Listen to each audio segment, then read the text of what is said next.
It's the Cold Beer Surf Club.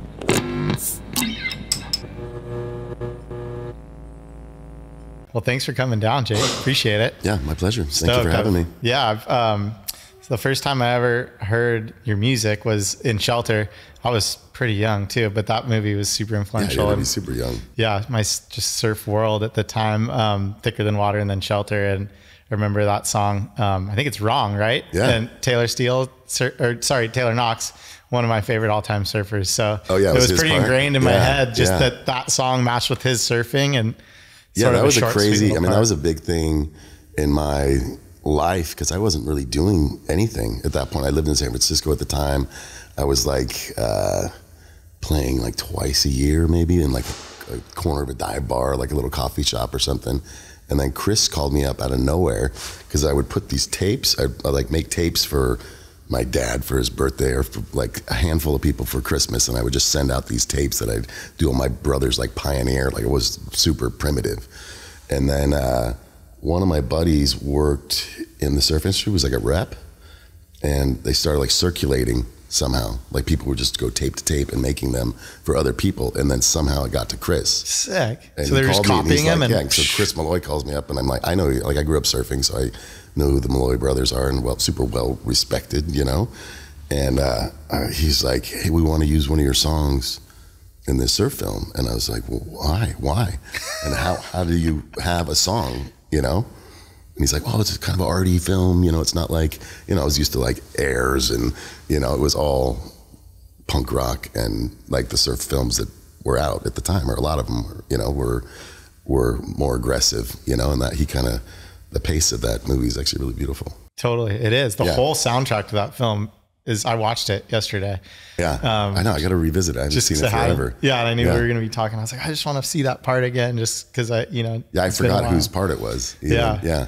And just the Mason Jennings. And I love that one song. I don't know who it is, but he's kind of like starts off and he's like, oh, there's like an F in the chorus. And then he starts singing. He's, I fucked up. Let me start over. And I forget. I don't know who it is. Like, is it John Swift? Maybe it's John Swift. Yeah. Yeah, that whole the whole soundtrack. Yeah, it's pretty amazing. Yeah, it's really for a surf film, especially. Totally. Yeah. So did you grew up surfing?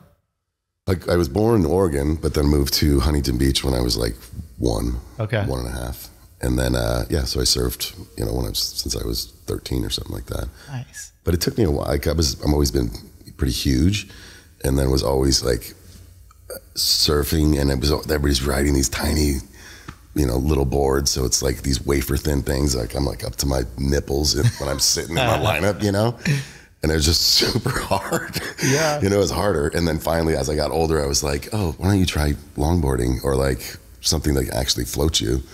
And then that's kind of, I mean, I loved it then too. And I whatever, I didn't rip, but I could stand up, you know? And, but yeah, once I kind of switched to thicker, longer boards, things got considerably easier for me. Heck yeah. I know. It always helps. A little more foam's nice for all of us, I think. Right. That's rad. So at what point, I mean, you were pretty young when you started surfing, and then I know that you didn't start playing music till a little bit later in life, like 19 around then? Yeah.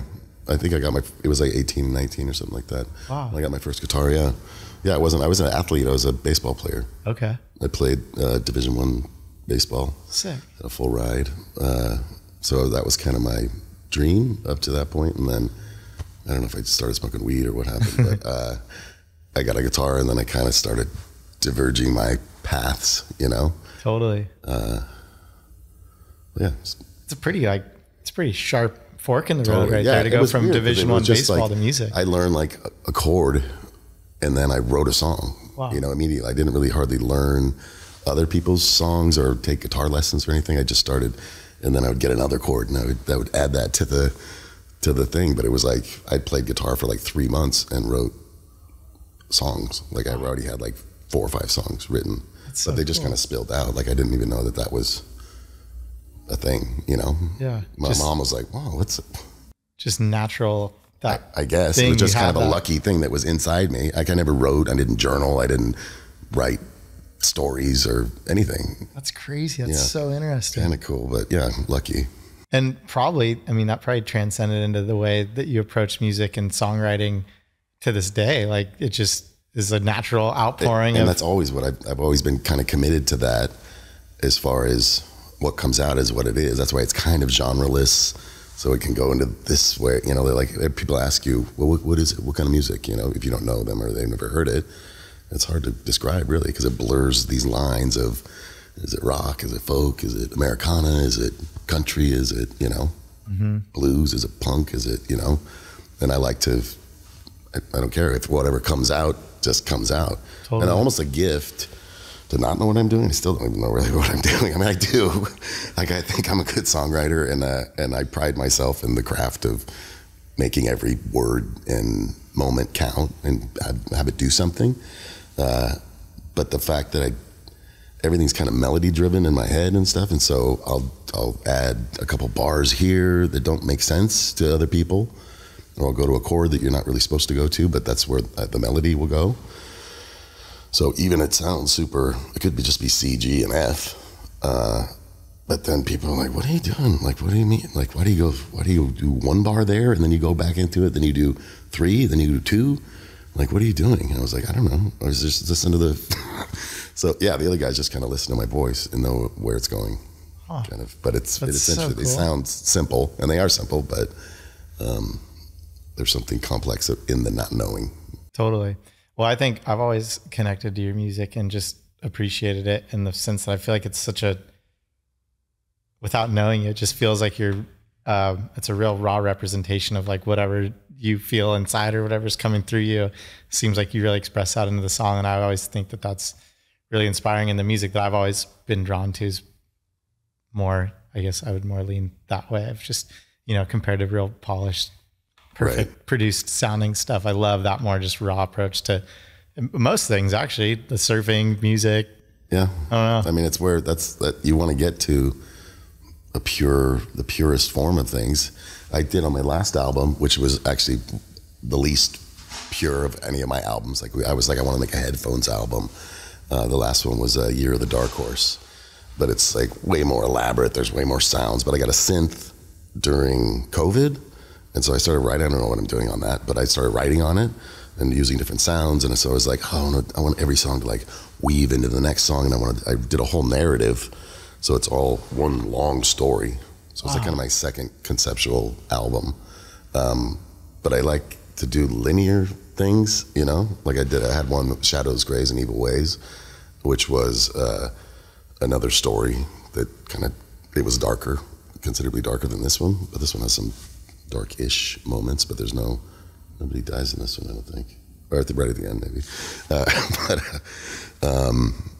Yeah, it's a lucky job, and it's fun to do it, and it's kind of strange because I'm very jovial, kind of, you know, gregarious, like normally, and then I write these really heavy, emotional songs, but that's kind of what I always want to do, like hit somebody in the heart or in the head, and you know, break people's hearts. You know, I think there's something in the power of all those things. You know, like write scary songs. Why not? Like you can sing like a wild animal. You know, and then you can be tender and, you know, all these things. It's really lucky that my voice is what it is, and I can do those things. But also the palette of songwriting is endless. Like why not make every word count? Like it blows my mind sometimes when I'm like, what is this bullshit? Like it's like, why would you, I know what you're going to say before you said the line, you know, like there's so many, it's such a vast language. And also I approach things, I mean, I do, not like I like to fool people, but I like it to be simple, you know, but vague enough that the listener can wrap their own life into it and their own hearts into the story, and it becomes like a fabric of their existence, you know? It's like my DMs are not like, there's no like tits and ass in my DMs. It's all like, you know, like my dad died and we listen to your music and you help me, you know, you saved my life, those kind of crazy things. And it's cool. And I'm kind of in a sweet spot though, that I'm not like, nobody knows who I am. Really, you know, I mean, some people do, and the people that do are like, wow, you're my favorite guy, you know, but I could still be anonymous, which I like. Yeah. You can still go get a coffee and not have to deal with the paparazzi chasing you around. Yeah. It's like, but I make a fine living, you know. but it's a good spot. That is a good sweet spot to be in. It seems like it'd be so hard to live a life where everywhere you went it was just or like chasing a hit. Like if you had a smash hit, and then they're like, well, you got to do that again. Like that's never been a thing that I've chased. I've been lucky with all the like TV licenses and movies and stuff like that, which has been huge for my career. It allowed me to play all over the world, because that's almost the radio of today, because radio's not, everybody streams stuff, but it's turned so many more people onto my music, and then luckily they'll dive deeper into the catalog and get people out to shows. Totally. Yeah, no, that is really interesting about the radio versus back then it was like, oh, you had a radio hit. Now it's like if you have a song on Sons of Anarchy that millions of people are watching, it's like boom, okay, all of a sudden everyone has heard that song and that's you. I mean, I was super lucky for that one too, because they just kept using my songs. I had like 11 songs on that show. Then I knew it when I first heard it. I was like, holy shit. It's right. White Buffalo, fuck yeah, that's cool. It's pretty, I have a fairly unique style too. Totally. I always think that's like the goal in music. Like I hate shit that's super derivative, and I'm like, oh, that sounds like that. And you could tell that. And there's always like the guy who started it. It's almost like now in kind of Americana country or whatever, that there's like the Tyler Childers, who's the other huge guy now? Zach Bryan. But similar stylings, and it's sing, and then you see kind of all these copycat people that come out of the woodwork, but really the guys that are the shit are the guys that came out of them. Mm-hmm. They're not trying to chase somebody else's sound, and to have your own sound that those are like my favorite bands and favorite people, that it's uniquely them.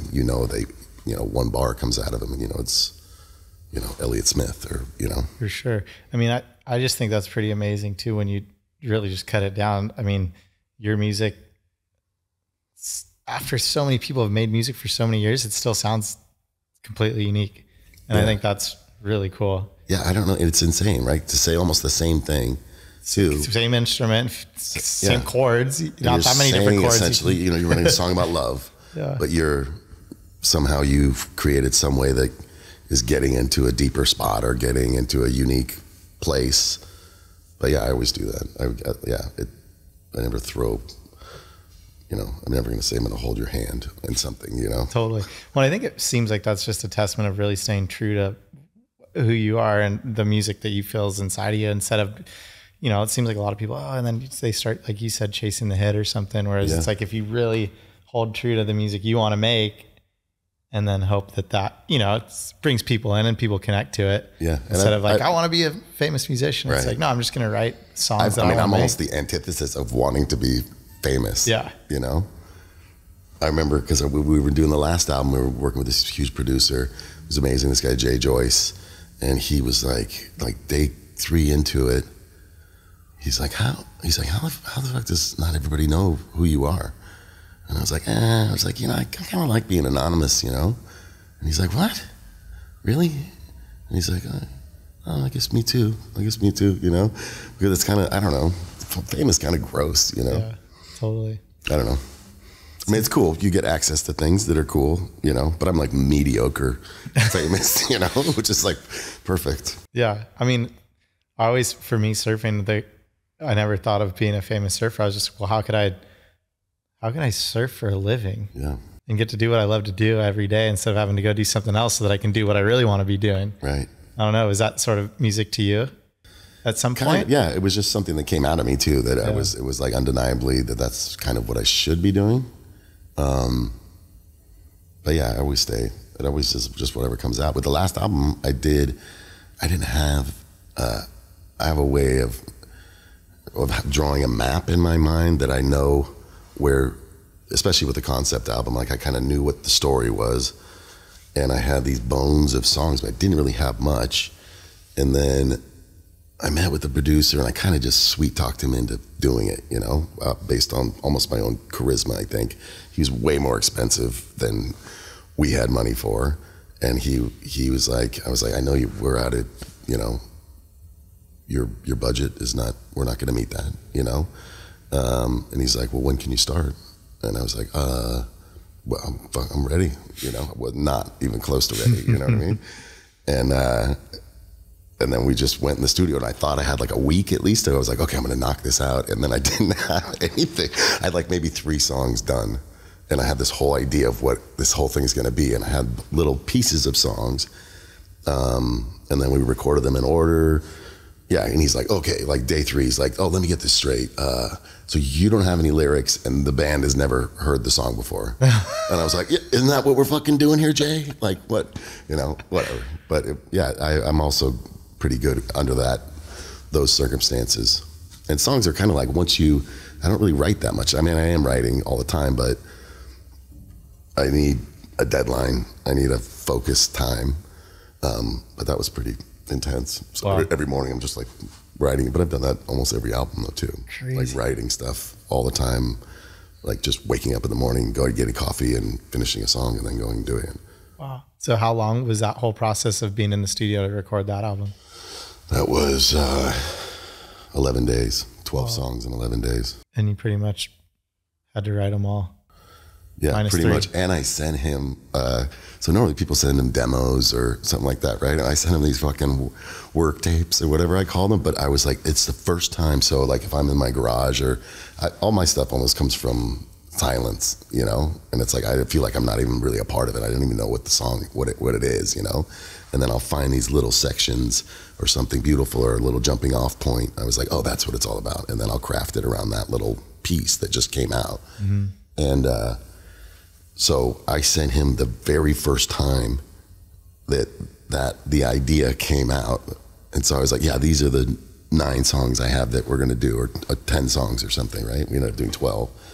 And they were the first one. And so I was like, okay, so at 138 to 154. That's the idea. That's the thing. And then I was like, and we got to get back to that purity of what that is, because that's the best that melody's going to be.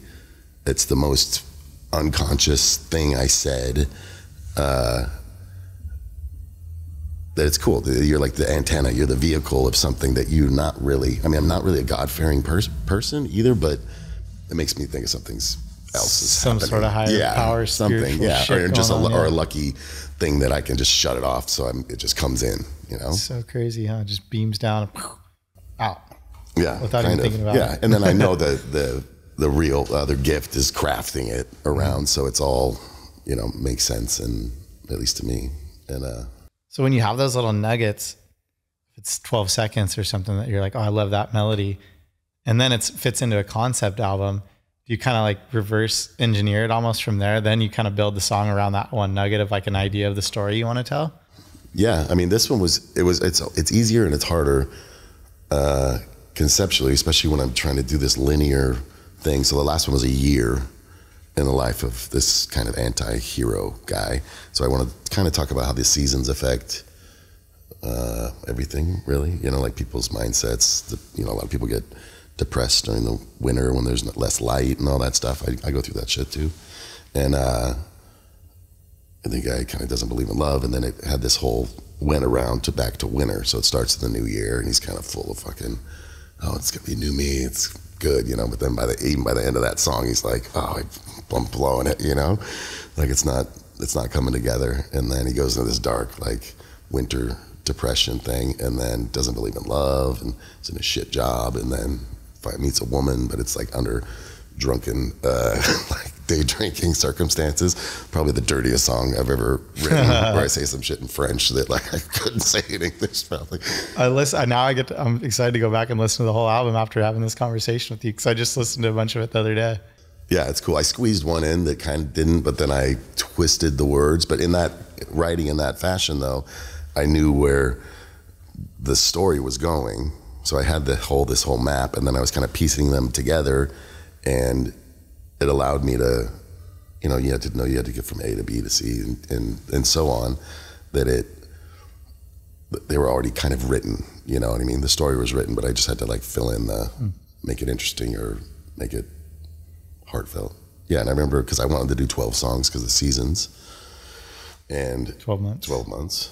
And we only had 11, and I was like, it needs like a real love song you know? And he's like, what are you even doing here? You know, like he's kind of, we had a funny banter. I was like, what? You're like my fucking ex-wife, you know? Like, why? Like, he was really honest and like, but amazing, like kind of savant, really, like amazing producer. And, but he, I forgot what I was talking about. Oh, that we need a love song. And he's like, oh.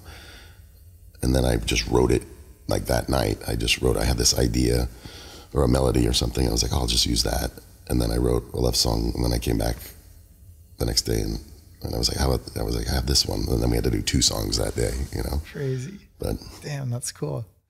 And you're working on another album currently? We're doing a live album, which we'd never done. So we did 2 nights in San Diego. That's good. At the Belly Up, we did 2 nights. Recorded that, but we played for like 2.5 hours each night. We'd never done a live album, so it's kind of, there's something way more emotional and visceral about what we do live than you can produce really on albums. And it's raw, you know, and I think we really captured it. I'm really excited about it. Cool. But also to go through a catalog that there's like 100 and something songs. Pick like which ones you pick, you know? Wow. So that was hard, and then sequencing stuff is hard, and then we're gonna do vinyl, kind of a vinyl release. Sick. First, but you can only put like 16 songs on that. Like, so which 16 are gonna make the vinyl, you know? And then we're gonna do a deluxe thing. I think I'm gonna end up putting every single song. So I think we did 32 songs over the 2 nights, but then double up some nights. So there was like 55 tracks to like figure out what's just the best night that we did this song. I thought it was going to be like, oh, live, yeah, okay, we do it. And it's, you know, didn't think there was going to be as much thought as there really was, you know? Totally. And yeah, it's cool. It's going to be really cool, I think, because it really captures the feel of that. Yeah. I've obviously listened to your music on recordings, but then I've seen you live. The first time I saw you live, I mean, I must have been like 12 years old at Soho in Santa Barbara. If you saw me in Soho, because we probably haven't played there for 10 years. Dude, it was a pretty long time ago. I was young, and it was... Would you have a fake ID or something at 12? I must have. I don't know. Or someone got me in. Sometimes they do all ages that night. Oh, right. Yeah, I think it was maybe... Yeah, I don't know. I can't even remember what it was for, but I was like, oh, I remember it so clearly. But no, I was just saying a couple of years ago when I saw you play in Carp, the energy that you bring on the stage is freaking radical. And I was listening to something that said you listen to a lot of punk rock from, you know, kind of like in your teen years. Yeah. And I that struck a chord because listening to like acoustic albums, I mean, the energy level live is just like, it's more like a freaking punk rock show or something. Yeah. It was kind of cool though, of not getting a guitar till I was later, because I had this whole history of listening to music. I grew up on country music. We would go to country music concerts all the time when I was a kid. It's like part of we'd go to like camping, breakfast, and fucking country music concerts, you know? And so I had this whole life where I listened to exclusively country music until I was like, got to high school. And then the guy who was driving me to school, like when I was a freshman, he was like a metalhead, and he would listen to metal. And I started listening to that, and then I started getting into punk.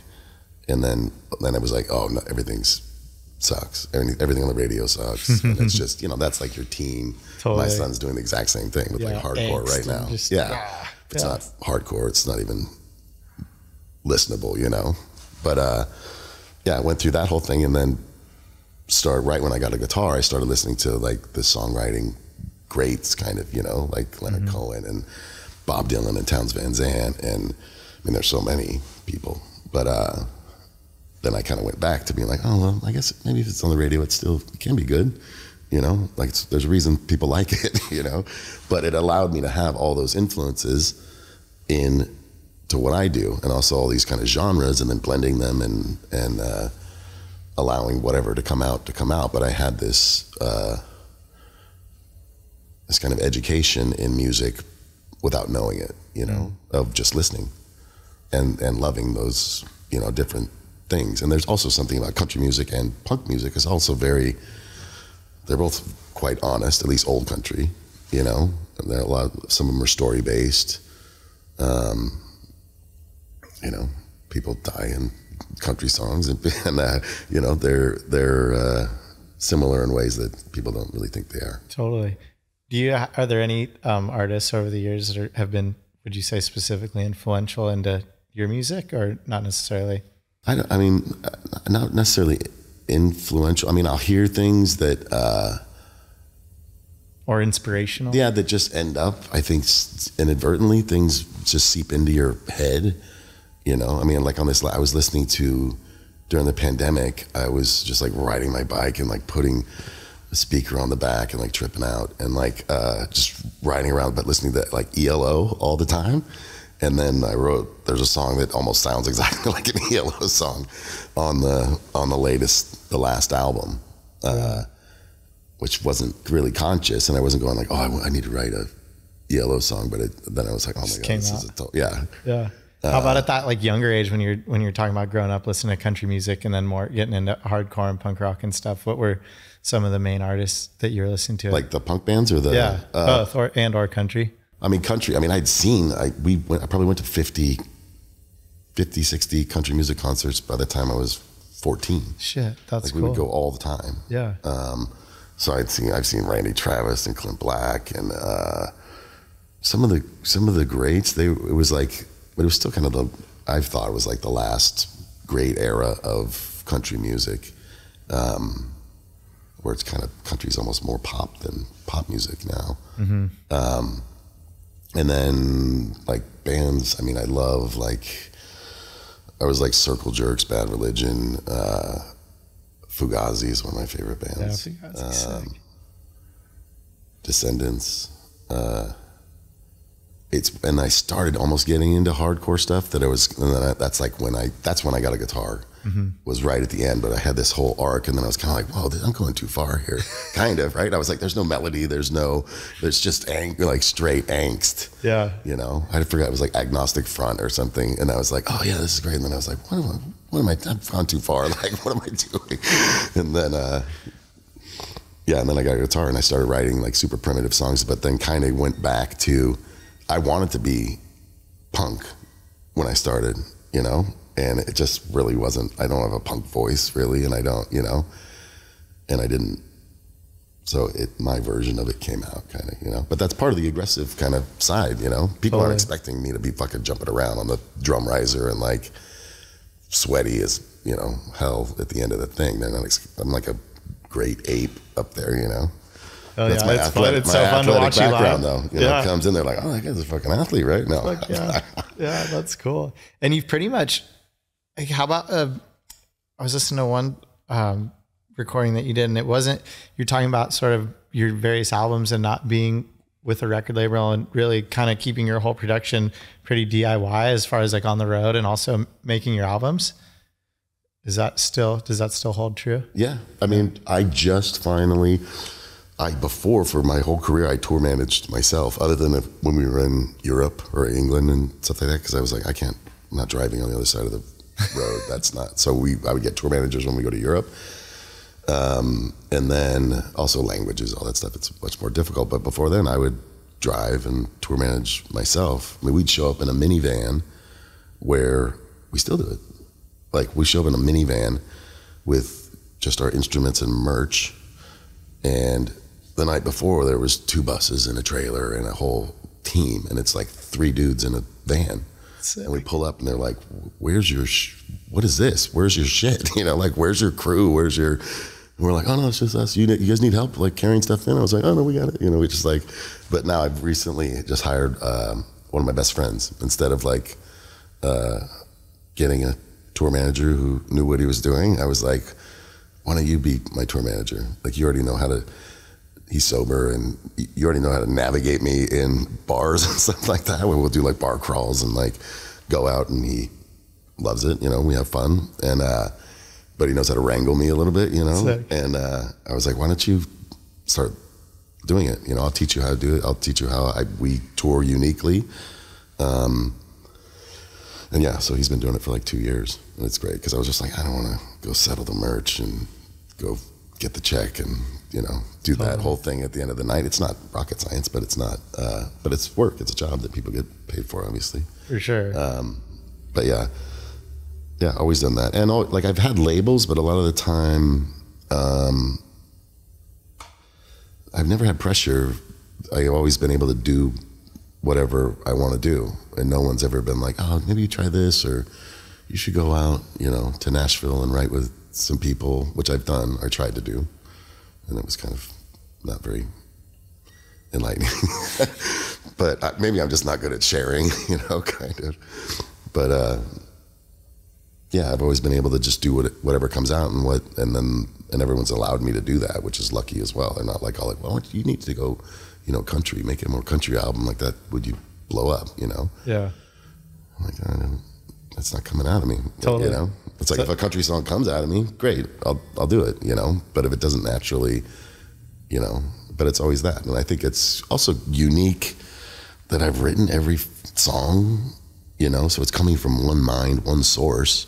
Like you look at like a pop song or most songs, and there's like 15 people on the writing credits, or 5 people or 2 people. It's rare, I think, that it all comes from one mind, kind of. Totally. Oh yeah, that's crazy.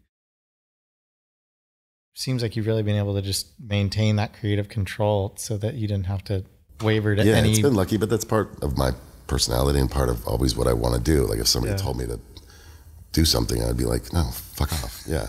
I don't like people telling, you can, I listen to the producers and I listen to that, and I want it to elevate, and that's kind of the job of a producer, is to elevate what you've brought in, and get the best performances out of you. There's kind of like 2 roles in producers.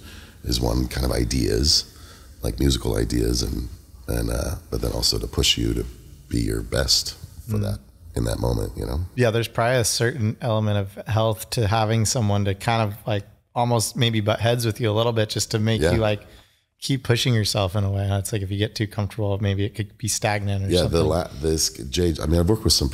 I worked with Shooter Jennings on the one before, which was way more casual, and we approached that, and we did that one in like 8 days or something like that. I think 8 days. The one that's on the Widow's Walk, and that one, way more casual. It was basically just, we're going to record it live and make it as live as we can, and he just sat in with us and played piano and everything, but was very fairly hands off, And this last guy, Jay Joyce, was just like push, like you. At the end of the day, we didn't have long days, and we did it in 11 days, but it would be like start at 11 and be done by like 7, and have lunch as well in that time. But would just be like, what did we even do? It was just like such a whirlwind. We were just like jumping around and like, but he's like kind of a genius in that way. But he would push you. He'd have me do crazy shit. Like he'd be like, hey bro, everybody knows you can sing. Like just fucking cool it out, cool it out. And so he'd put a microphone on the ground, like this, a foot off the ground, and put me on a super low profile couch, and then have me sing into that. And so there's 2 songs where that's my performance on the thing. And I was like, what? He's like, I'm trying to take all this away from you. Like your whole size, all that. Crazy. And just like, just be cool, man. And I was like, it's kind of hard to be cool when I'm squatting over this is not a cool position you put me in. But it worked, and I trusted him, and whatever he would tell me to do, I would do, just because I believed in him, and he was kind of the captain, but he ran it like a, like a general, It was like he broke us every once in a while. I'd be just like, what are we even doing here? That's so interesting. Yeah. It's hard to break how you do something, I guess. So maybe you just wanted to be, he was like, well, how could I test you to be a little different or something? Totally. And it worked. And it was like perfect for the songs that he had me do that in, because they're really kind of chill, and I'm kind of talking almost and not singing. And it worked. But kind of crazy. But he would do all kinds of crazy stuff like that, which was really interesting. Like we spent like an hour and a half getting like this perfect drum sound in the big room. It was in his old church. It's called the Neon Cross is the name of his studio, and it's this old, huge, beautiful old church that he's converted. And so most of it's just in this huge space. And he spent like probably an hour and a half, like getting these perfect drum sounds on this big drum kit.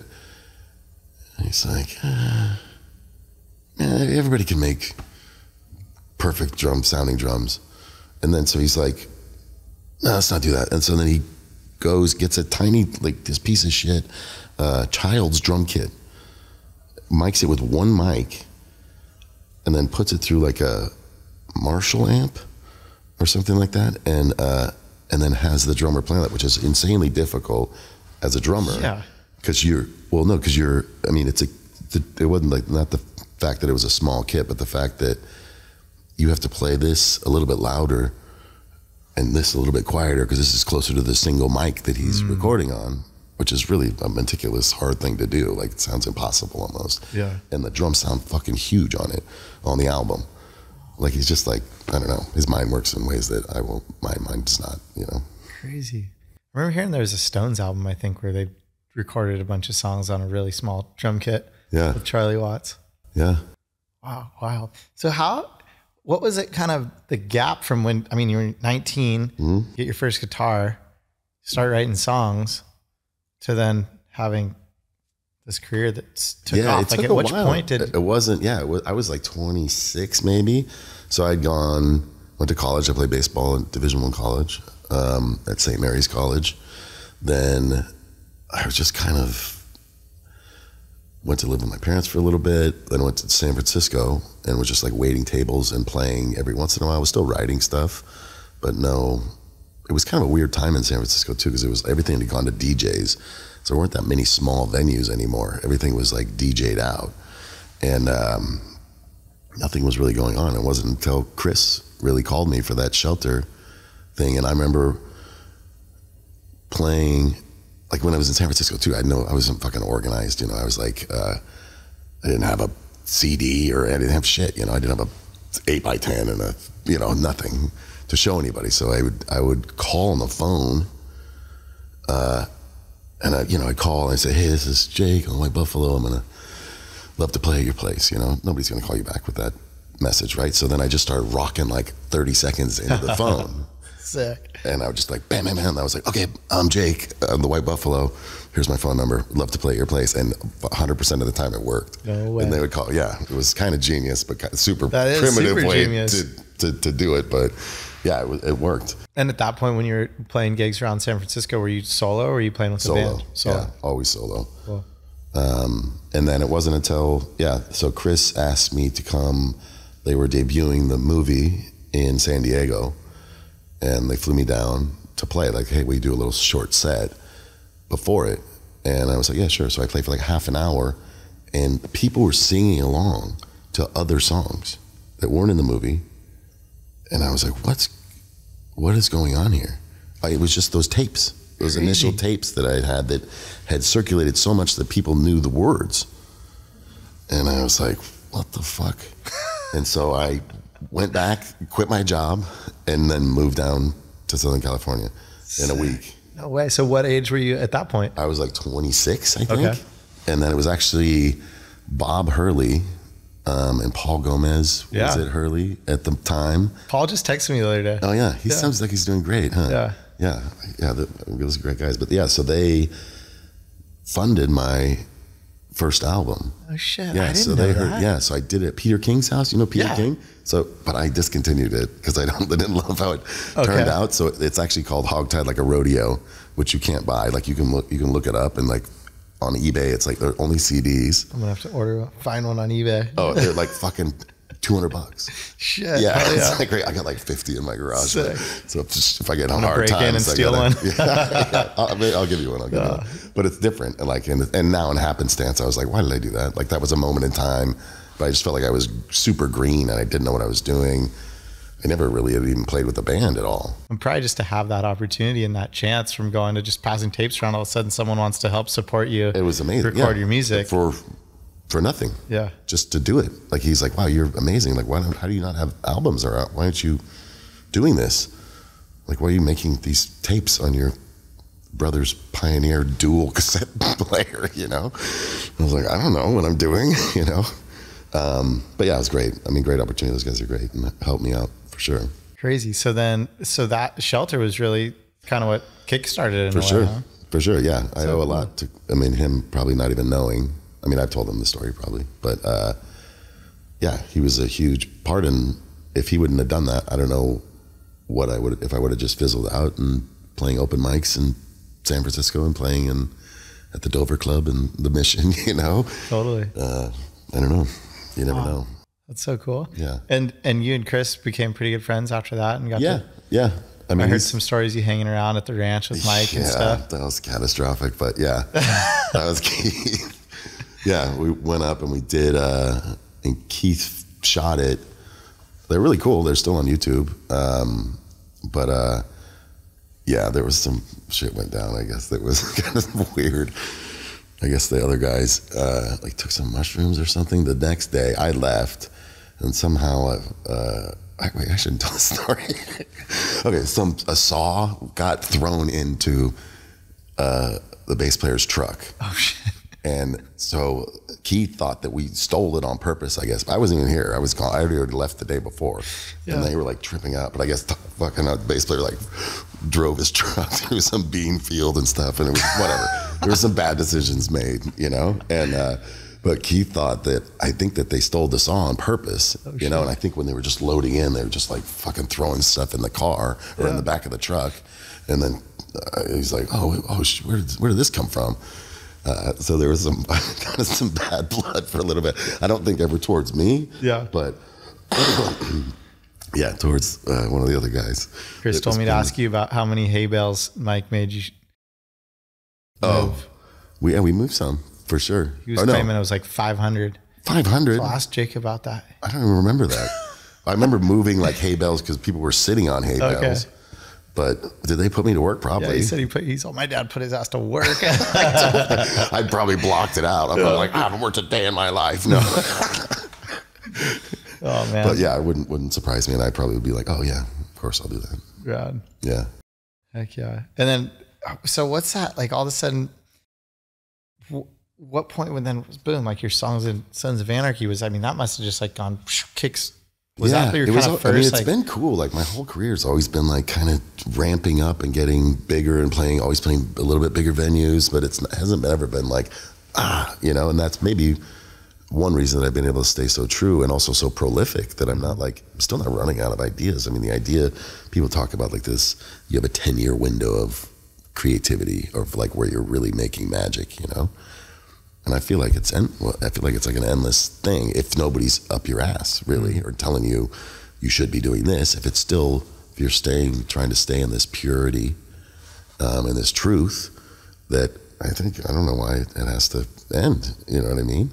Totally. I forget, what were we talking about? As long as it's still fun and like you're enjoying it, and then the creativity is still pouring out. It's like why wouldn't you keep? Yeah, I get dark like in the wintertime too, and I'm still kind of writing, but it's partially just because I think it's like I'm a piece of shit during that time, you know, and so whatever's coming out of me at that time, I'm like, oh, this is no good. Like, oh man, I think I just dried up. It's dried up, you know, and then later spring will hit, and then I'll start writing stuff that I'm excited about. Like I'm writing a couple things right now. I'm like, oh, these are amazing ideas, you know, and it's going to be beautiful. And then I'll listen back to stuff because I'm always like recording. I probably have 10,000, you know, voice recordings on my phone. And I start going back and listening to them, and I was like, oh, that's actually a pretty good idea. Like I remember when I did the album with Shooter, we met at a bar. Shooter Jennings, who's Waylon Jennings' son, but is producing a bunch of stuff and has won Grammys and all kinds of stuff. And he's really talented, great guy. But we actually have the same birthday. I won't tell that. When is your birthday? I was just a couple days ago, May 19th. Oh, happy birthday. I just turned 50. Hell yeah. Right? Pretty pivotal time. But that's a good milestone. Yeah, I feel good though. Right on. But I went to his house before that album, and I was like, I don't really think I have anything, you know? And he's like, well, just play me what you have. And then I played him. He's like, wow, that's amazing. He's like, well, what else you have? And I played him something else. He's like, that's insane. And then I was like, really? And he's like, yeah. And then I played him something else. And I like played him like 10, 12 ideas. And he's like, what? Like, let's start. You're ready. And I was like, really? I was like, but then that kind of filled me up in a way, which is actually what a producer should do, you know, but this was like pre-production kind of. We didn't even know we were going to work with each other really. But then it just put me in a such a better mind. I was like, I respect this guy. I don't know him. He doesn't have to say any of these things. And it filled me up. And then I just went and wrote the whole album in like a week. Wow. Crazy. Is it sometimes hard to, like, do you pick apart your ideas and think, like, oh, that's not a good idea? Yeah. I mean, all the time. Yeah. Kind of, yeah. It was cool with doing the live album, listening back to all these songs, because I was trying to figure out, I was trying to get some old diamonds in the rough that maybe could use a new life or use something or whatever.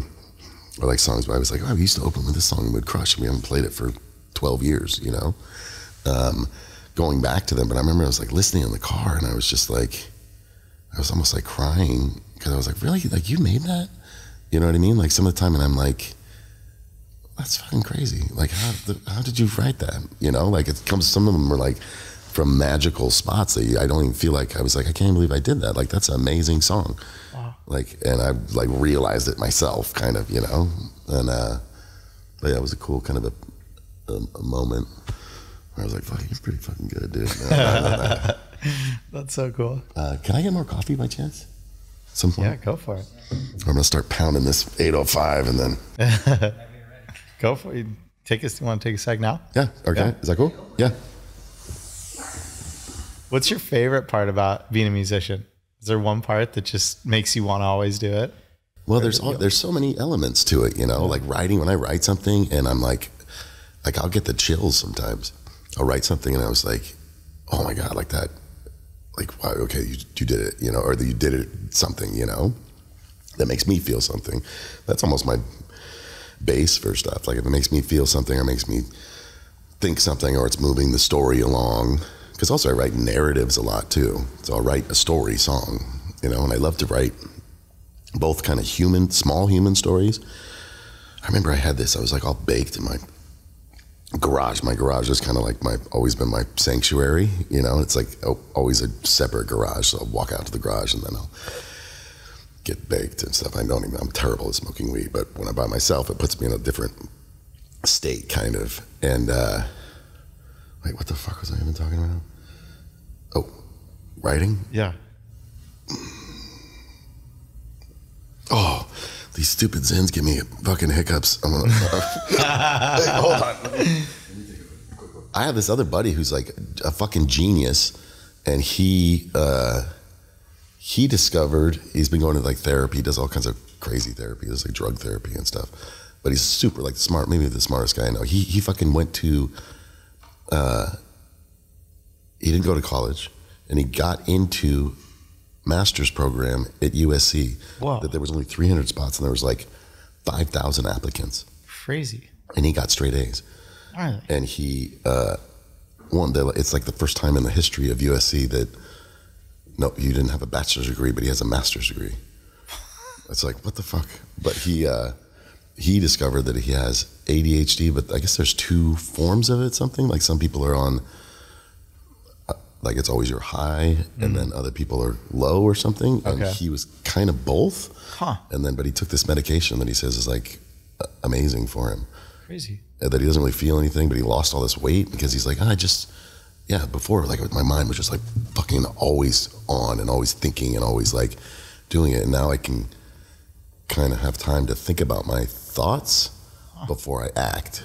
Wow. And now he's like, I would just eat to eat. He's a huge fucking guy. He's like 6'6", was like 340. Whoa. Probably like his shoulders are like fucking big motherfucker. And he's just huge. Like, he'd like talk shit to me. He'd be like, fucking, wouldn't it be cool if you were like big? Wouldn't it be cool if you were big? I was like, dude, I'm fucking huge. You're a giant. Oh my God. So it helped him. Yeah, but he lost, like, now he's like, it's funny because it was the first time I would be like, as I weigh like 280 something, and I was like, how much do you weigh right now? Like, you look amazing. It would be FaceTimed or something. And he's like, yeah, 282. I was like, oh, I think I'm 283. I was like, oh, I mean, you probably don't even know what it feels like to kind of be big then, right? Like, but I can finally turn the tables on him. Yeah. But yeah, he's a great guy. God. Yeah. It's crazy how we're all so different. Right? I trip out on that. And it's crazy how some people just have something that, that they can do, or just the way that their mind works, which is so uniquely theirs. Like he can do anything. That guy can do anything. Or even like this guy that was up in Alaska. Like just some people have some kind of genius or some kind of way that they can do things, and also dedicate that. Like once they're like, oh no, I'm doing this now, and they go fucking all in. And it's really inspiring, you know. Like this guy Gabe Fletcher, who's a brewer, he started making knives, and I was like, how the fuck do you go from never making a knife 2 years ago to now being a master knife maker, where you're like collaborating with these Japanese, like the best knife maker in the world, you know? Wow. And it's just some people's minds are just like that. It's pretty amazing. Yeah. I'm kind of, when I get into something new that gets me fired up, I kind of get like that. I get all, yeah. I mean, I do that too. I'm like, yeah, really meticulous. Like, I'm like, oh, coffee. Okay. I'm going to fucking try to make the best. I'm doing pour overs. I'm doing the AeroPress. I'm doing like all the, you know, going down and get single origin beans and shit, you know? Sick. And then, but yeah, I definitely try to go all the way when I'm doing it, but I don't work as hard as some people do, you know? What's your go-to on coffee? Now I just have the Nespresso machine, which is just simple and easy, but pretty delicious. It's better than the Krug for sure. Yeah. Yeah, Nespresso, huh? Those pods are expensive. We have one of those Breville, the espresso ones. Oh, we yeah. like that thing. Yeah. Put the whole beans in and grind it. Yeah, and do the whole thing. Yeah, that's pretty cool. Killer. I loved kind of when I got divorced, I like lived in this like little guest house, and I just left all my stuff at my ex-wife's house. And then I didn't want to get an espresso thing. It was kind of a small little studio thing. And then I started getting into pour overs and doing that type of thing. But it was, coffee's pretty amazing.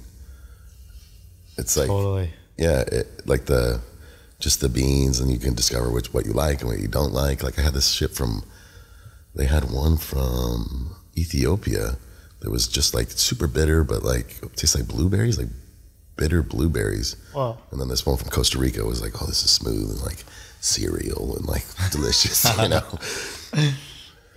Yeah. But yeah, knowledge. And I think you always learn. Yeah. You know, it doesn't matter how old you are. I mean, I think that keeps you kind of young and if you're always learning and always open to learning. I mean, I do that even with music all the time. We'll tour with somebody or we'll be at a festival and I'll steal shit from people. Because I'll be like, oh, that was cool. I didn't think to do that. Like how to engage the crowd differently or, but I'm always learning, you know? I know, I feel like that's just a good way to be, because then nothing ever gets boring if you're always open to learning and doing something new and not totally. like, nah, I'm not going to do that. Yeah, I mean, I think that's when you start dying, you know, if you stop learning and stop being open to new adventures, new ideas. Totally. Then, you know, then you're just stagnant. Kind of just sitting there waiting to kick the can. Yeah, it's so funny. My grandpa, he's 84, I think now. And he has a woodworking shop. He's over there like every day making shit in the shop. And he loves YouTube. I'm like, fucking grandpa loves YouTube. But he goes on there. He's like, I can learn anything I want. Yeah. I just type it in and I watch someone on YouTube, like whether it's woodworking or something else. And he's like so into it. It's so cool. He just goes over and freaking dials something in. He's like, I'm always just learning something or figuring out how to fix this thing in my shop. He's like, Connor, you can learn anything. You're so lucky you have this tool now. I'm like, holy shit. It's pretty cool. Yeah. I think it's a curse and a blessing. Like, that stuff. Because then you can retain it.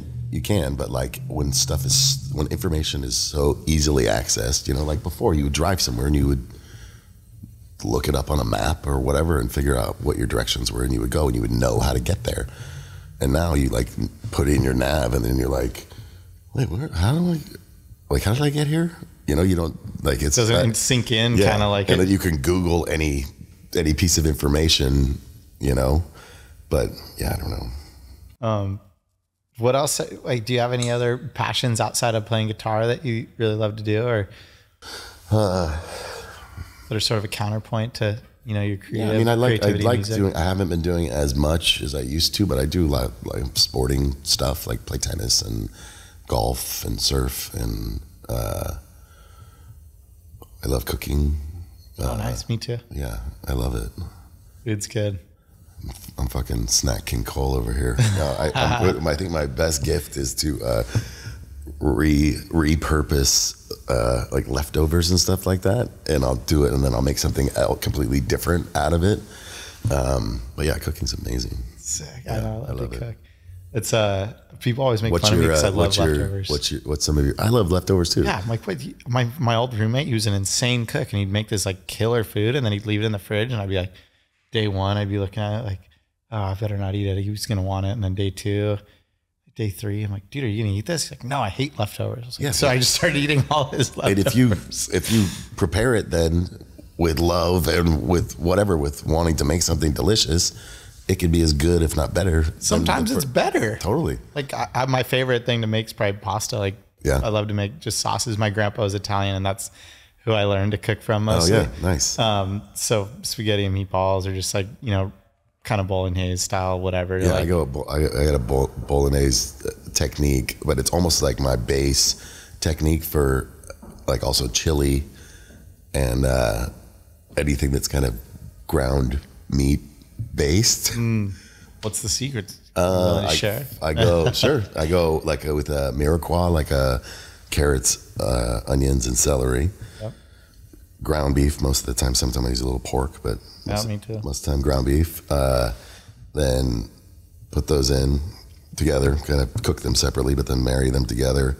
Then I go milk first, then chicken stock. Oh no, then wine to kind of get all the goodness off the bottom. Deglaze. Right. And then chicken stock. I normally use just like a sauce though at the end, like a store-bought sauce to finish it. But I go Rouse. I just discovered a new one that was on sale super cheap, and then it's not on sale anymore, so I didn't get it the next time. But yeah, it's good. Yeah. Yeah, I love it.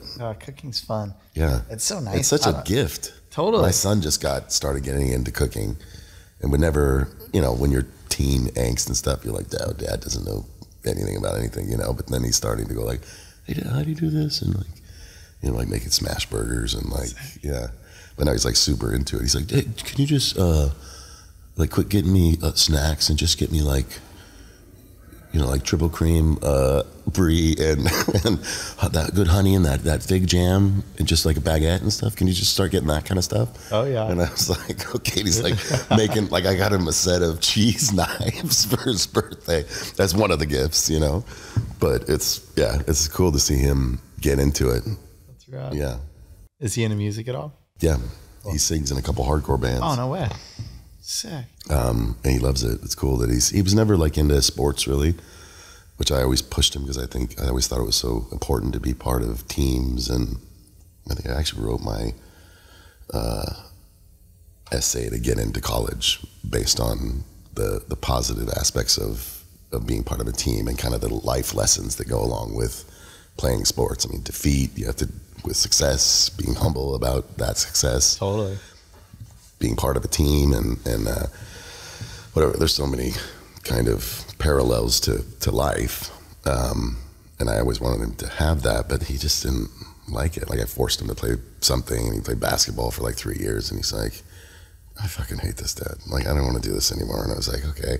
But then he got into hardcore, and he kind of found this community that he's into. And he's pretty badass, actually. He's like 17, just turned 17. But he's been doing it since he was like 15, maybe. Wow. Like singing in bands. He plays guitar a little. No, he plays guitar, but he doesn't play guitar in these bands.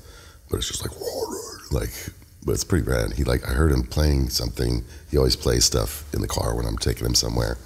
I'll just let him play whatever he wants to. And it's always these hardcore, and he played, and then something else came out, and I was like, is this you?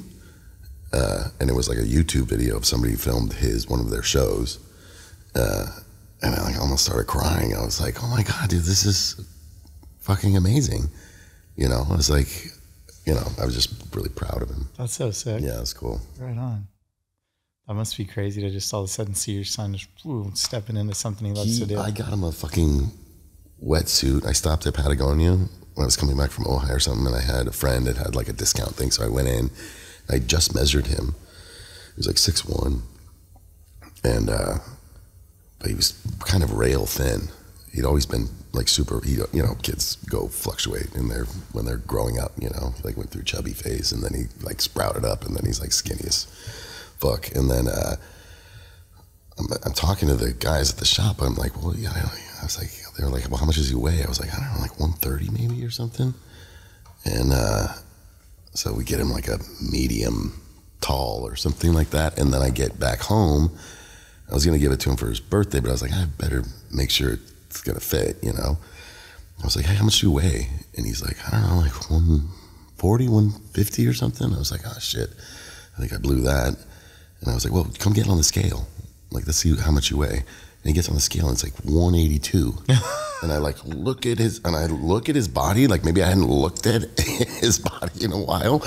And I was just like, holy shit, bro. Like you're a full grown man now. Like crazy. What happened? And he's kind of like, you know, lights up, you know?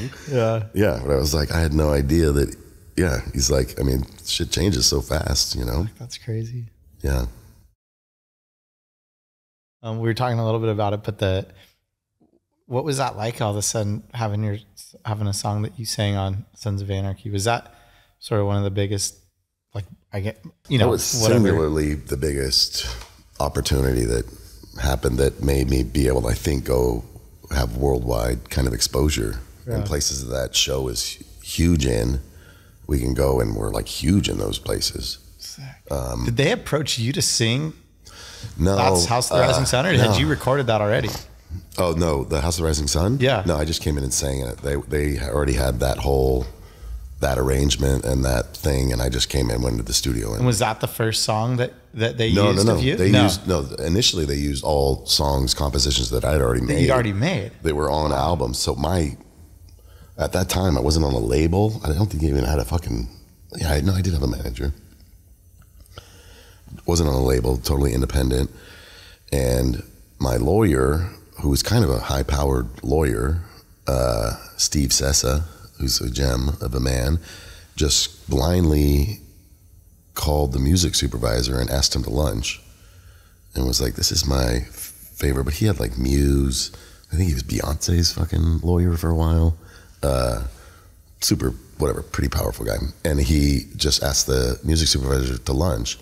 And he's like, this is like the smallest guy on my roster, but I love this guy. And it's like the marriage of what he does. Because I write some murderous, dark songs but also you kind of feel for the character, though, kind of. So there was kind of this duality that worked with that show really well. So they started using not all my murder songs, but most of those. And then it progressed into them having me come in and sing on things, and ended up getting like the finale song, which actually I didn't write the lyrics to that. That's Kurt Sutter, who's the creator and writer of the show, wrote the lyrics, and then Bob Thiel, who is a music supervisor, and myself put it to like music and melody. So it's kind of a co-write kind of thing. But that song actually wasn't supposed to be used as the finale part. No way. Yeah, it was like gonna be the end thing of like a 7th episode or something like that, 10 episodes. And so it was supposed to be on this one thing where there was like they killed a crow or something like that. And so it was like had this whole thing. And then he loved it so much, he made it the final finale song. Crazy. And the way that the usage of how they would do songs, that it would be like part of the fabric and character of the show. Like they would run these montage scenes at the end that there was no dialogue, and it's song at full volume, full song for 4 minutes or however long it is. And they kind of do these montage scenes, which is pretty unique. But I had like 6 or 7 of those that were the final scene, montage scene. Yeah. That was my thing. And then once you kind of kept hearing this voice, I think people would go like, who's this guy? Or what is this? And then they would go deeper and deeper into the catalog. And it's made my fan base you know, way bigger. And we go to fucking Turkey. Like we showed up in Turkey and they book us in like a decent sized venue, like 1,000 cap venue, and it sold out in like a day. Wow. And they're like, oh shit. And so they got a bigger venue and it sold out again. And then we ended up playing in a park that there's like 5,000 people. You're like, we'll play here and freaking play for 300 people still at some places, you know? Crazy. We'll go to Bakersfield and get like 180 people, you know? Wow. And yeah, some places. We're going to Brazil for the first time. Like every other comment on my social media stuff is, come to Brazil, you know? No way. Like, we love you in Brazil, come. You know, it's like, but my manager's always like, that's what they say, that's what they say. You know, everybody's just like that. And like all the Spotify numbers, it's always like, you know, mine are like Turkey has a lot. Turkey? Yeah, I don't know what it is. In Turkey, Crazy. yeah, and they go absolutely ape shit. Yeah. They know every word. They don't even speak, I mean, some of them speak English, but they know every word and sing along. Yeah, Europe's the best. Like we crush it in Europe. It's really fun. Yeah. Spain is one of my favorites. But yeah, we're going to Brazil for the first time. But the same thing's happening there. Like we booked small venues. Sold out. And they sold out immediately. So we upgraded every single, I think we're doing 6 shows in Brazil. And they all sold out like in a day or in hours. And so now we're bumping up. I think we maybe are announcing today that because now I'm getting all these just dirty DMs that are like, I can't come to your show. Fucking, you come here and I can't get into, you know, there's no tickets. Like you need to upgrade you know, play a bigger place. There's more fans here that want to come. So that's exciting actually. That's super cool. Yeah. And I've never been to Brazil. So we're doing Brazil, 6 in Brazil, I think 1 in Chile, and then 2 in Mexico. Cool. That's the first time we've ever played in South America or Central America. No way, sick. When do you take off for that? That's in December. Okay. But I think that's their summer. Yep. So it'll be nice to do that. What are you up to between now and then? We're going all over. It's like starting to get heavy touring. I mean, we're not like, super heavy touring band. I've always had kind of this 2-week rule that I established with my wife when I was married. Just to want to see your kids. You want to try to keep your, you know, we got divorced, so that maybe that didn't work out. But I've still kind of tried to hold true to that 2-week period, which is financially not always the easiest and best decision. But it's good for the band though too. Probably helps keep you from getting burned out on. Yeah, and you don't like. I mean, you're a family. You're in the same van or bus or whatever. You're backstage together. You're in the hotels together. You're like, you know, if you go a month or whatever, you're gonna like fuck these guys, you know. But with 2 weeks, you're like, can't wait to see him again, you know. Yeah. So it's kind of nice. It's an interesting model that I don't think many musicians do, but I've always done what I want to do, you know. And you're still doing it, so it's working. Yeah, but we're going to Europe in October and a couple places we haven't played. We're going to Portugal, we never played. Belgium, I don't think we ever played. Netherlands, we've played a bunch. Italy, we played a bunch. Yeah, we opened for fucking Bruce Springsteen last year at Circus Maximus, which is where they did the chariot races. 90,000 people. Crazy. Super crazy. Is that the biggest crowd you've ever played to? Yeah, for sure. We've done festivals and stuff like that where we have, 10,000 people or whatever. But that's, 90,000, that was like, holy shit. You didn't see the end of it. What's that like? It was a whirlwind. Like the Romans do, it's not the most organized situation. And there was weather when we were doing it. So they're like, oh, we're going to hold. No, here we're going. Oh, I don't know if you guys are going to be able to play. Oh, okay, go. And then we just went. And so it was just like super visceral, like, it was amazing. Really fun. That's so cool. But yeah, no different. And we approach things, I don't know how to perform any other way than I do, so it doesn't matter if there's 100 people or there's 70,000 people or however many were in the space when we played, I still approach it the same way, and yeah, it was pretty amazing. But we're going back to Rome now for the first time, which we haven't played in Rome. So that's what we were in Rome for the Bosses show. Sick. So we'll see if hopefully we'll do well there. Does it feel way different if you're playing for 100 people versus 90,000 people? Or are you just so in your zone with what you're doing. Yeah, it kind of does, but it kind of doesn't. I mean, I guess there's a little more nerves in front of that many people. But there's something magical about playing for 100 people, though, too. You know, the intimacy of that you can't really get.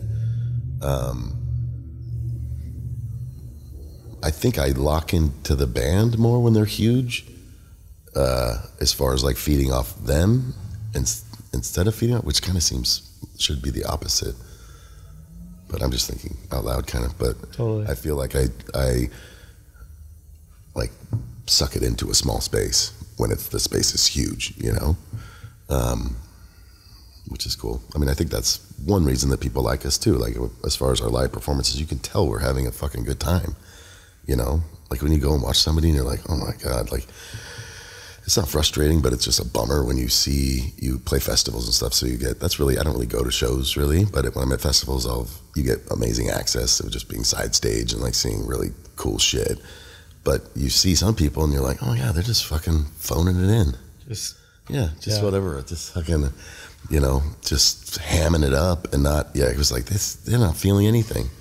You know, I like make it conscious that I'm consciously thinking about the words, thinking about what I'm doing, getting into almost a character, you know, which is kind of funny too, because like a lot of my songs are really dark or heavy. But then in between, I'm just like turned back into whatever, just this fucking clown, you know. And but I think it's fun. It's a good duality, so it's not as serious, and we're just having a blast when we play, you know. It looks I respect the other guys and love them, you know. So it's nice. That's right. Yeah. And I think Dustin mentioned that you're working on a guitar with Gibson too. Mm-hmm. I'm not sure. What's up with that? I love guitars. It's actually been it's been the coolest. I've been with a handful of different guitar companies, and I was with Taylor forever, and they were great. But it was never collaborative. And with Gibson so far, I'm just I went to this guy's house and brought a bunch of guitars to his house, and I just played in front of him. And I played him, you know, a pretty diverse kind of group of songs. And he's like, no, not that one. Because also my voice, because I'm kind of baritone bass thing, but I can also get higher and louder. There's a space that, the guitar can't, like a sonic space where if the guitars, you would think like, jumbo, like the biggest guitar you can give this guy that's probably what'll work, you know, like a J200 or something, J220. But there's a space that not rubs, but it's like in the same range. It's in the same range, and so it doesn't have a way. So I actually need a guitar that's a little more big, you know, warm, but not too warm, or it consumes the same space as my voice does. And so we've just been going back and forth. And I guess one of the luthiers, I was like, oh, wow. Like I was talking to my manager. It was Dustin actually, who was like, I mean, not to talk shit about Taylor at all. I think they're beautiful guitars, but they're also their marketing is very sunshine and beach and like, you know, and they make more delicate guitars, and I'm fucking full grown, you know. I mean, this is like, I don't know if you can see it. But like this is like, most people's Taylors don't look like that. Yeah. You know what I mean? They kind of like that brighter, warmer tone. I feel like usually totally, with the Taylor. Totally. Yeah. So this is almost not my only option was their dreadnoughts, you know. But a lot of them have like the Venetian cutaway, and I'm not diddling around. Yeah. They're just like guitar is just knock that plant over. Better than the guitar. Guitar is just the vehicle for the songs, you know, and there's no flash in what I do.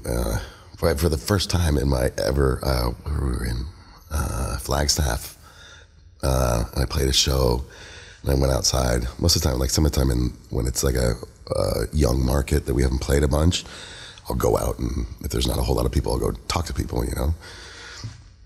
And so I went out, and these guys are like, oh my God, we were just watching your guitar playing, like fucking you're so good at guitar. And I was like, really? I was like, I never have heard that in my life. And I mean, I think I'm getting better, and I know I have my own style, which is probably hard for other people to duplicate. Partially, I think it was because I played so long solo that I would fill all the you had to space. come up with all your own fills. Yeah, and just like I'm just up and down like the whole time, you know. And then I've learned to loosen up a little bit where I don't have to play as much. But part of that is the band, though, too. I mean, we've always been a trio, and every time we try to add somebody, it just doesn't work. It's weird how the power of the trio, like power trio, I guess was a real thing, you know. Every time we add somebody else, it like thins it out almost. And there's something just 3 guys that it does. But the Christopher Hoffey, who's playing, he's kind of the multi-instrumentalist guy. We have a drummer who Matt Lanatt, he's the machine, and he's a fucking beast, wild animal. Like, it's not your normal acoustic rock drummer, you know. He's something to watch. I put him up front, right, stage right. He's right, put the riser right next to me. So you could watch him the whole time, you know. But Hoffey started playing this thing where he's splitting the signal to a bass rig. So he's playing the electric guitar, but splits the signal to a bass rig and to a guitar rig. Wow. And so you're not losing the bass tone.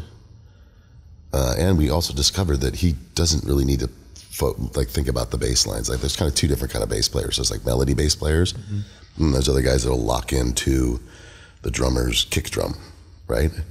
But like McCartney, he's not doing that. You know, McCartney's like playing these beautiful melodic lines, you know?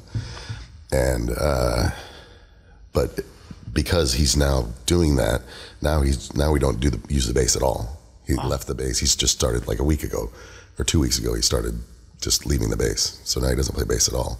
Crazy. So he's playing his guitar, A/B through a bass amp and a guitar amp. Yeah. And he so has if he like plays an octaver or something like that. Yeah. But I mean, he has a big ass pedal board. Yeah. I don't know what he's doing. I don't know anything about that shit, you know? And he, so you're not losing that bass. And the drummer's such an animal. Like, his kick drum is like fucking huge. Driving yeah. And so you're not missing the bass. You don't feel it gone.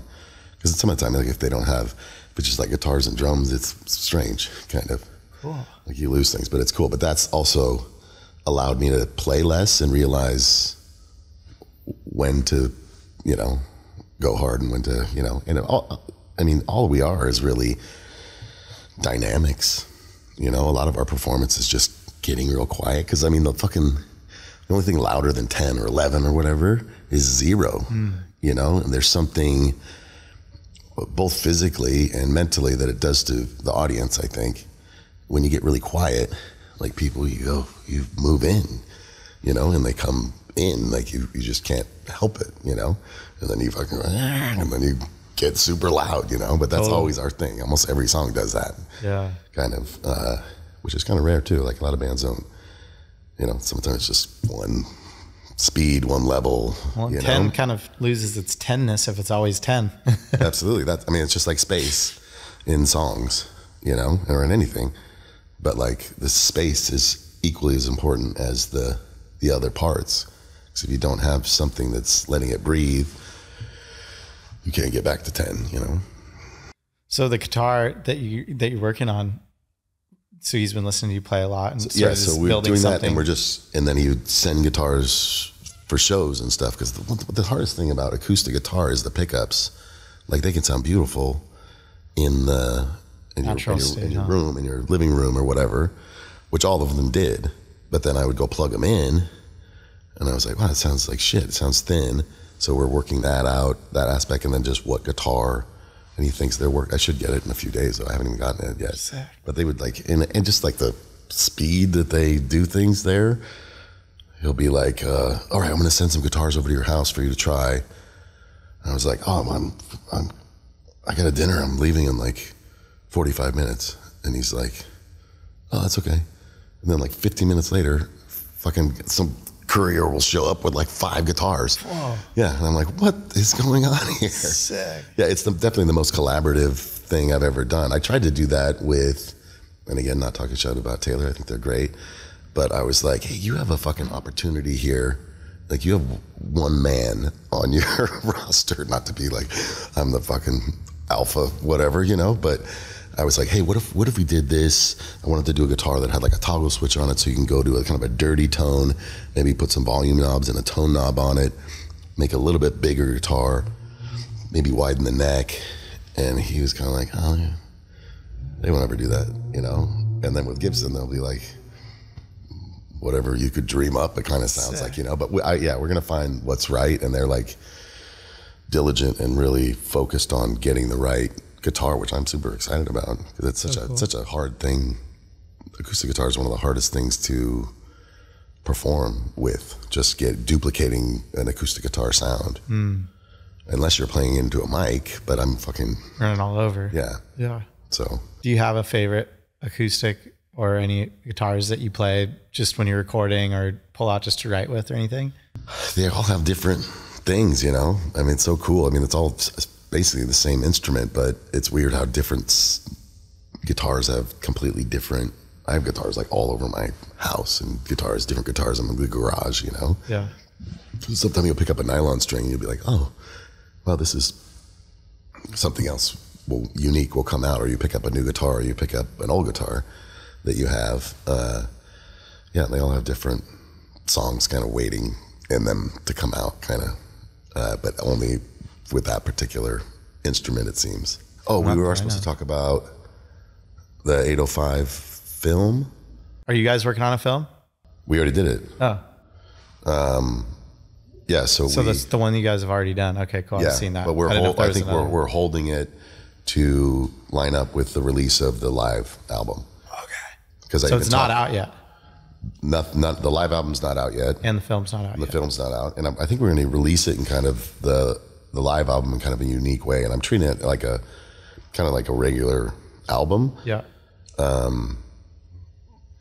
It sounds fucking insane too. Like I can't believe like how cool and visceral and like emotional it is, and like how it was cool recording that, because we did like first night I was playing it really safe kind of, and I didn't drink for like a week before, or 5 days or whatever, which just doesn't sound like a lot, but it's kind of a lot for me. And then the first night I was like tuning it, you know, because if you didn't tune, if it's out of tune, you're not going to be able to use it. You know, it's not something you could fix later, you know? And the first night and we played great. And did you drink that night or not? No. 0? Didn't. I had like 2 beers after. And then, it might even make, I don't think it's going to make the album, but I was like, whatever. I don't know what I'm going to say. Like, I hate when people have their banter is the same banter. In between songs and stuff? It's like, really? You say that? You do that every night? Like, how fucking boring is that? Like, that's the funnest, some of the time, the fun and funnest thing, where I'm like talking shit to somebody, or like just going off about whatever, you know? Those are like some of the most magical times. They're like things we laugh about after, you know? Like, oh, I can't believe you fucking just said that, you know? Like, what? I always love live albums for that reason. Like Social Diaz, the live at the Prison Bound or whatever, live at the Roxy. I just love all the banter in between, like what he says. Yeah. I always love that on live albums. But it's hard, like with the vinyl, it's been hard because you're like, well, what songs to do? How much banter? Because that space is really... That's taken away from your song. Right. Yeah. And so, there's only going to be 16 songs on the vinyl. So I think we're going to do a vinyl release exclusive for like a month. Let people, kind of the fan base, get that. Then we're going to do like a deluxe version for the streaming stuff. But we have like fucking 32 songs maybe. And then we're just gonna release it after that, let that marinate for a second, and then just have another single every week until they run out. Sick. So which will be like satiated. That'll be like fucking 4 months of songs. Wow. That's gonna be cool. Yeah, it'll be fun. And so that'll coincide with the film that you worked on with 805? Yeah. So we did, we had kind of all these grand ideas of what we were gonna do. Initially, we were like, oh, wait, let's get a string quartet, and we'll do 4 songs in these different locations that are in the 805 or around kind of that thing, because it's such a beautiful, diverse area, you know. And then it kind of whittled down. Where they're like, oh, that's a lot of time and a lot of effort and a lot of money, right? And then we kind of diverted, like, okay, now they're going to follow you on this tour, which we were doing. We were going to play in Paso Robles, and then we're playing at Pappy and Harriet's, and we're playing in Ventura. But I was like, oh, we can still kind of get those landscapes, and you could get the idea of what it's like to be a traveling band. I was like, that's interesting. And then they're like, oh no, we're gonna do one day in the life. And I was like, oh, that's gonna be boring, you know. I told my son, I was like, yeah, we're doing we're doing it just like a day in the life, and the guy's gonna come in the morning and kind of watch us load in, and he's like, who gives a fuck about that, Dad? And I was like, right? I don't know. Probably nobody. But it turned out super beautiful, and like there's interview stuff, and so you're kind of getting some of the heart and the feel around it, but also then kind of the visceral of the live shows. And it turned out, I was not shocked, but like really, I'm proud of it, and it's going to be really amazing. It's cool. Man, can't wait to see it. Yeah. So when will all that start rolling out, do you think? It really, or they're not dates yet? There's not dates, because right now we're going to master the live album, and vinyl is backed up forever. That's really the only physical thing that people are really making, and that's still that people buy. Like CDs, people don't buy them anymore because there's either stream, or if you're like an audiophile, then you get the vinyl. Go for the vinyl, yeah. And there's not that many people that make vinyl, and so it's like 3 months, 4 months to get them pressed. That's crazy. So because there's just everybody's backlogged, and like so that's going to dictate when we can really release it and kind of have the whole plan. But yeah, both the movie and the live album I'm both super excited about. Really cool. Look forward to hearing it. Yeah. Thanks, Jake. You're welcome. Yeah. Thank you. It was a pleasure. Appreciate it. Super fun. Yeah, really great. 2 hours went by really quick.